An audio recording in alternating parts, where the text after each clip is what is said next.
Now, the rest of the story. Chris was a child of the slums, 4 months young when his mother noticed something the matter. The doctors to whom she took her child agreed the boy was an irreversible cripple, a hopeless imbecile. Those are the doctor's words. What it was a severe form of cerebral palsy. Well, the boy's mother refused to believe that her son's mind was compromised. She had already reared 5 youngsters, and deep down she knew that though Chris's body was tangled, there was nothing wrong with his thinking brain. And still, age 5, the boy was helpless as a newborn. Eventually, there was talk among the relatives of institutionalizing him.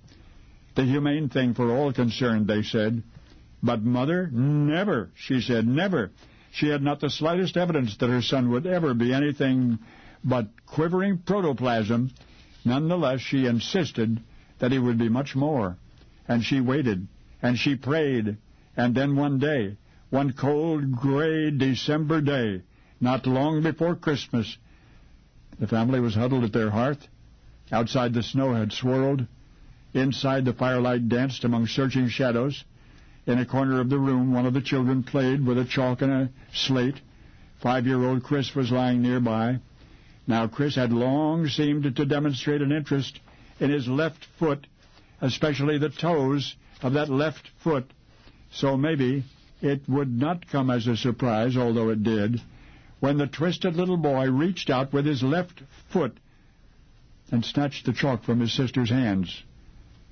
Everybody in the room suddenly stopped talking and sat staring silently at Chris. A moment later, Mother was kneeling beside the child. Taking another piece of chalk, she drew on the slate carefully, deliberately, the letter A, capital A. She looked at the little boy. "Copy that," she said.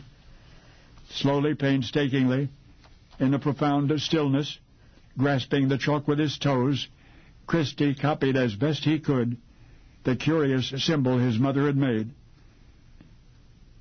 And it was on that snowy, wonderful December afternoon that a not quite helpless youngster found his voice. As the doctors had predicted, his talk would remain unintelligible. Oh, he would never be able to walk, nor to eat, nor drink without help. But about the higher functions of his brain, how wrong they had been. When Chris died, going on 30 years ago, he was mourned by the home folks who knew him, but by so many more, because the eloquent voice of Chris Christie Brown rose from the slums of Dublin, Ireland, until it was heard all over the world. His novels, his volumes of poetry would become bestsellers. The New York Times would call him a man of genius. Yes, there was a movie about him 20 years back. But that shining near 50-year literary career, that was a monument to a mother's love.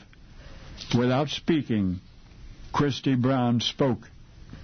Through the one limb of which he had full use, his left foot, the hundreds of thousands of words which comprise his marvelous stories, his dazzling descriptions, his remarkable insight.